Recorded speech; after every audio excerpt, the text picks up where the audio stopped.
Alhamdulillah. Ini sudah mulai belum saya untuk menyampaikan? Iya, balik perjalanan Pak. Iya, iya. Ya. Bismillahirrahmanirrahim. Assalamualaikum warahmatullahi wabarakatuh. Nama saya Agus Slamet Hamarsudi, penyuluh pertanian. Romawi 2, pembahasan. Waktu telah berubah. Penyuluhan pertanian, mau tidak mau, suka tidak suka, juga harus bertransformasi mengikuti perubahan. Penyuluhan pertanian konvensional terasa kurang menarik, kurang menyenangkan. Semenjak hadirnya teknologi digital, komunikasi ataupun akses informasi dapat dilakukan dengan cepat, luas, dan tanpa batas. Menuju penyuluhan pertanian digital, dapat kita terapkan aplikasi WhatsApp, Facebook, YouTube, dan lain-lain, yaitu media internet, baik dalam pendekatan individu, kelompok, maupun massal. Pemanfaatan teknologi digital memperbesar ruang gerak seorang penyuluh, membangun keakraban dan meyakinkan sasaran, serta terpanggilnya generasi muda atau penerus kembali menggeluti dunia pertanian. Pada proses perubahan dari konvensional ke digital, tentu kemungkinan ada kendala, antara lain umur, pendidikan, sosial ekonomi, topografi wilayah, dan lain-lain. Dan selanjutnya, dalam digitalisasi di tingkat sasaran, senantiasa tetap perlu pendampingan penyuluh agar terhindar dari salah terapan teknologi ataupun bahkan pada permasalahan yang berkaitan dengan hukum. Romawi 3, penutup. Demikian makalah disusun, selain untuk memenuhi sebagian tugas uji kompetensi, adalah juga sebagai sumbangsih penyusun dalam rangka pengabdian profesi.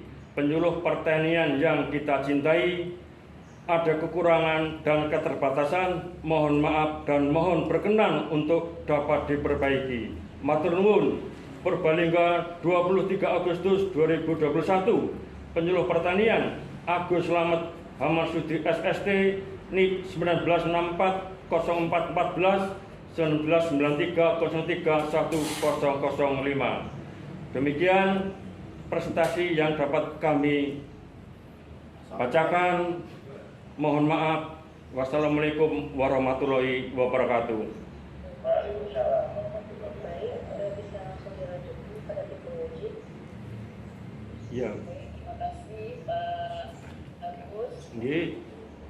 Gimana Pak Agus? Ya, siap. Ya, musim hujan apa musim apa nih sekarang Pak? Musim. Kurang jelas, Bu. Oh, bisa dengar suara saya Pak? Ya. Sekarang sejak ya. Ya, Bapak sehat? Alhamdulillah. Ya. Baik, Bapak. Iya. Ini tayangan Bapak berapi-api ya, bagus gitu. Nah, Bapak setuju ya Pak ya, kalau seandainya nanti dari konvensional, penyuluh konvensional bertransformasi atau Bapak metamorfose apa tadi itu? Apa? Menjadi digital. Metamorfose. Iya. Metamorfose. Iya. Menjadi penyuluh digital. Iya. Nah, ini yang Bapak lakukan di lapangan ya Pak ya, sejauh mana? Nah, karena di tayangan ini kayaknya sudah lengkap sekali gitu.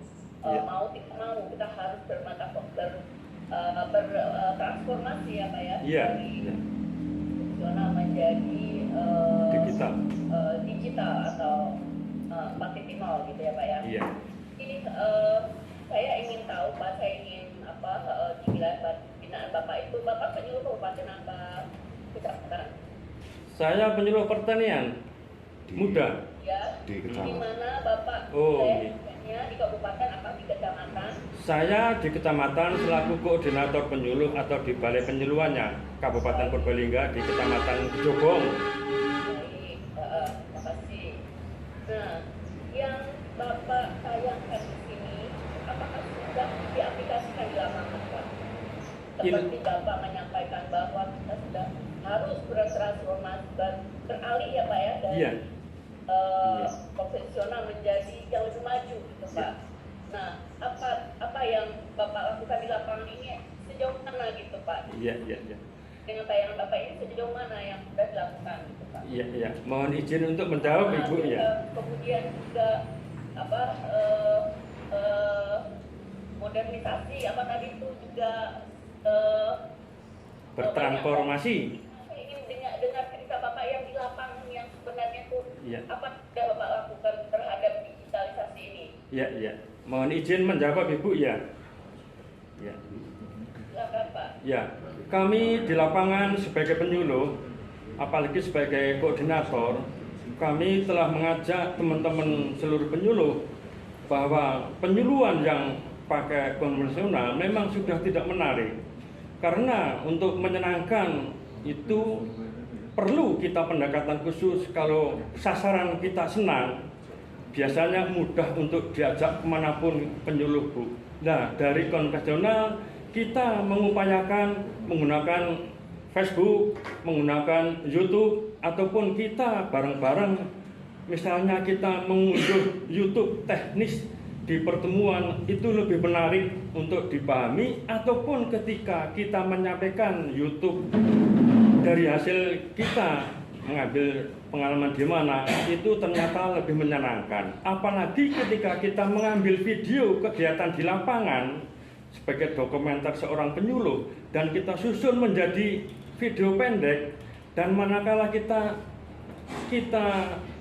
lihat bersama-sama di saat-saat pertemuan, itu menjadi hal yang menarik dan mengakrabkan, karena mereka tidak tahu kalau diambil gambar dan itu mampu untuk mengulang kembali, menyenangkan, sehingga kalau dalam pertemuan senang mereka akan tidak tetap fokus pada apa yang kita pertemukan.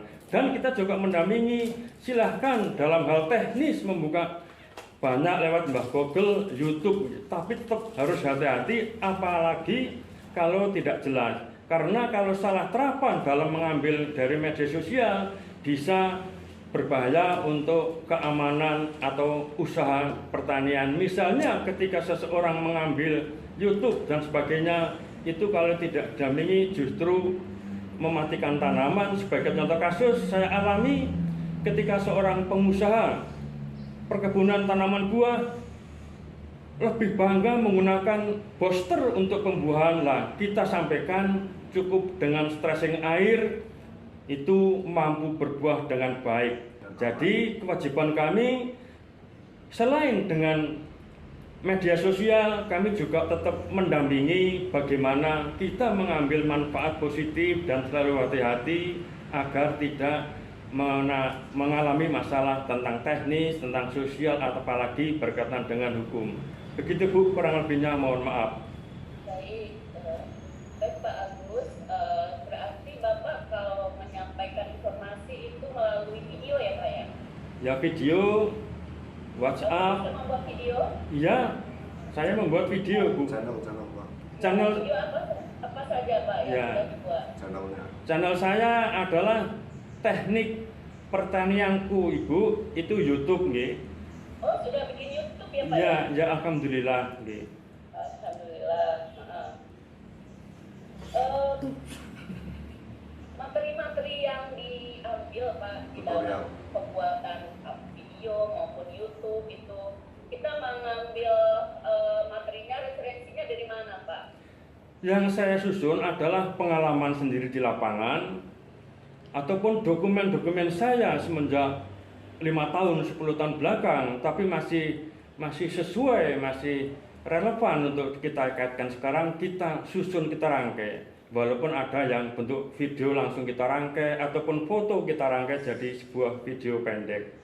Dan YouTube saya yang pertama itu tentang pemangkasan durian, kemudian tentang cangkok pot, kemudian tentang stressing air, pembuahan lengkeng tabula pot yang aman, mudah, dan murah. Itu untuk menjawab permasalahan banyaknya petani karena merasa punya uang banyak dan cukup pegang HP, sehingga ketika pembuahan tanaman buah di kebun itu begitu bangga menggunakan booster yang kalau tidak bijaksana mematikan tanaman. Di situ saya jawab dengan membuat YouTube pembuahan tabula pot lengkeng dalam pot dengan tracing air, aman, mudah, dan murah. Dan itu saya buktikan dengan rangkaian video saya yang bersumber dari pengalaman pribadi. Begitu Ibu. Baik. Bapak YouTube-nya sudah berapa? Gimana hitungannya tuh, unit apa kali gitu Pak? Gitu. Viewers ratusan. Ya karena YouTube-nya Pak. Ya karena YouTube yang dibuat. Ya, karena kami memiliki alat itu belum begitu lama sehingga saya baru membuat YouTube 5 Bu. Yang pertama itu pemangkasan agar tanaman durian cepat berbuah, itu yang melihat sudah lebih dari 1000. Dan yang terakhir yang stressing air tanaman tablabot lengkeng itu paling baru berapa hari yang melihat sudah di atas 70 insya Allah. Alhamdulillah, saya ikut bangga Pak mendengarkannya. Amin, alhamdulillah Ibu. Bapak terus berkreasi. Ya insya Allah siap. Penting Pak, Bapak juga harus meningkatkan kemampuan daripada petani yang akan menerima YouTube itu. Kan tidak semua ya Pak ya, semuanya yang seperti apa yang kita harapkan gitu Iya, Pak.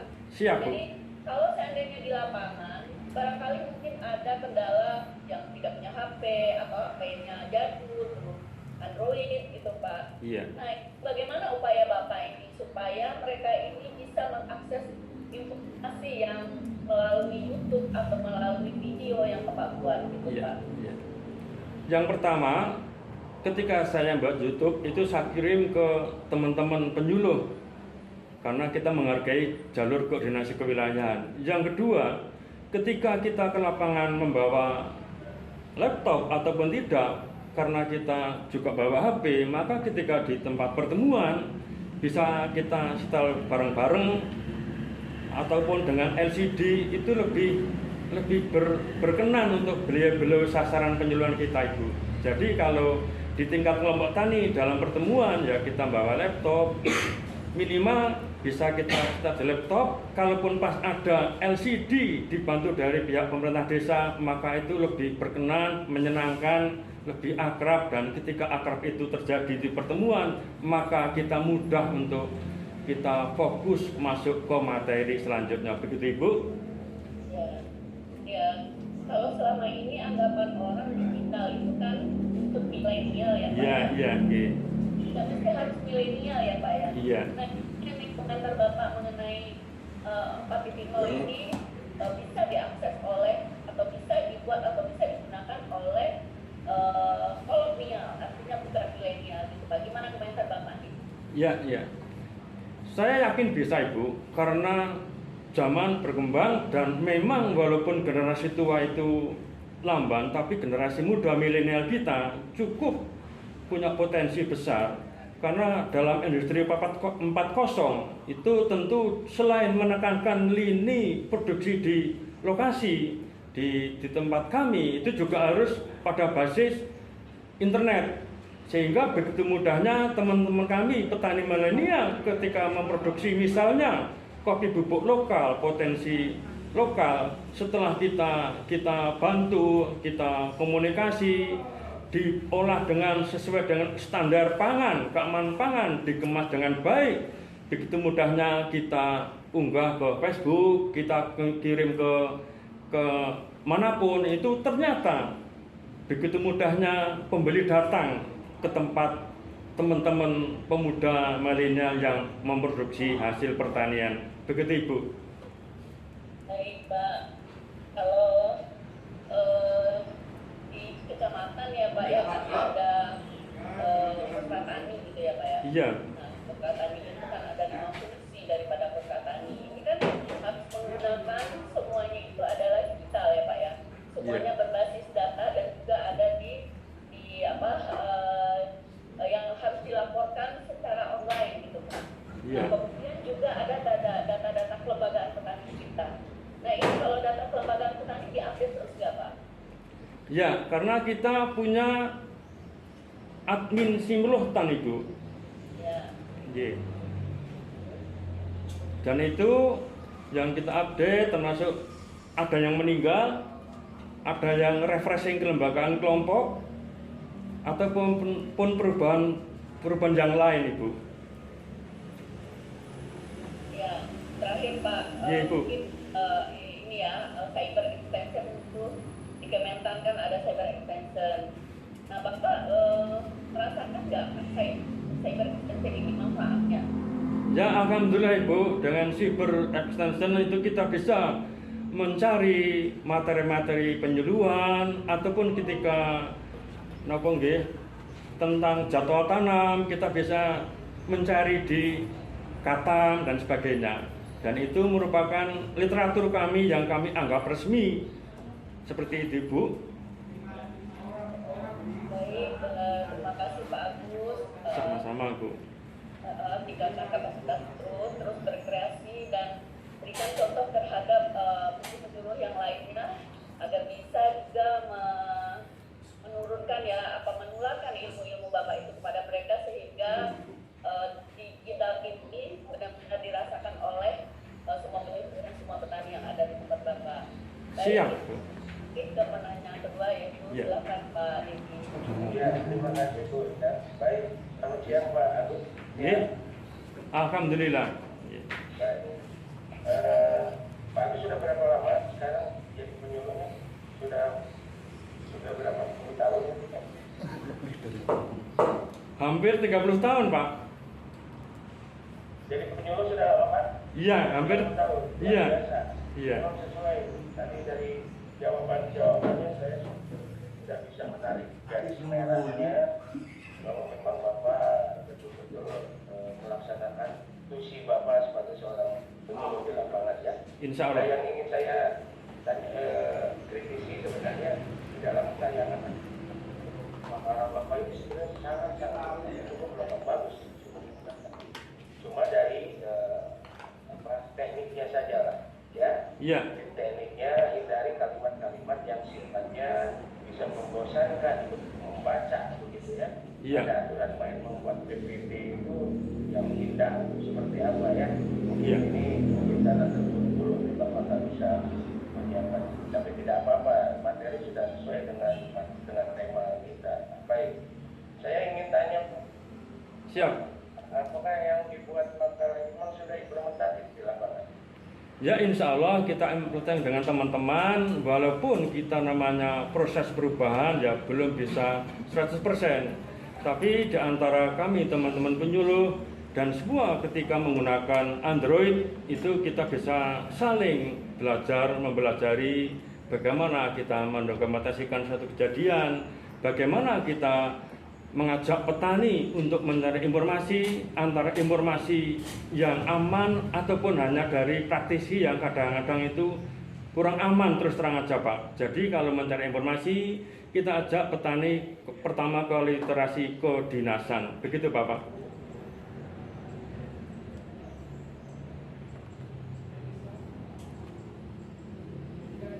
Oke, baik Pak, selamat. Jadi bagus ya, memang seperti itu. Nah sekarang tuntutannya Pak, sebenarnya bagaimana sekarang upaya secara mandiri untuk meningkatkan kapasitas penyuluh di era digitalisasi ini, karena kalau kita hanya menunggu dari lembaga atau dari dinas, apa itu jarang-jarang sekali kelihatannya. Iya. Disinilah diperlukan upaya yang dilakukan oleh Bapak selaku seorang guru meningkatkan kapasitas di era digital, termasuk juga petaninya. Bagaimana upaya untuk meningkatkan kapasitas petaninya Pak, selain Bapak sebagai penyuluh? Silakan. Iya, terima kasih. Sebagai kita kalau di penyuluh, tentu karena perkembangan cepat, kita harus bareng-bareng bagaimana menguasai teknologi digital agar kita tidak tertinggal dan tergilas kemajuan zaman. Yang kedua, untuk tingkat kelompok tani, tentu kita kuatkan kelembagaan kelompok, karena tanpa kelembagaan kelompok yang kuat, kita tidak bisa mengajak untuk berkembang.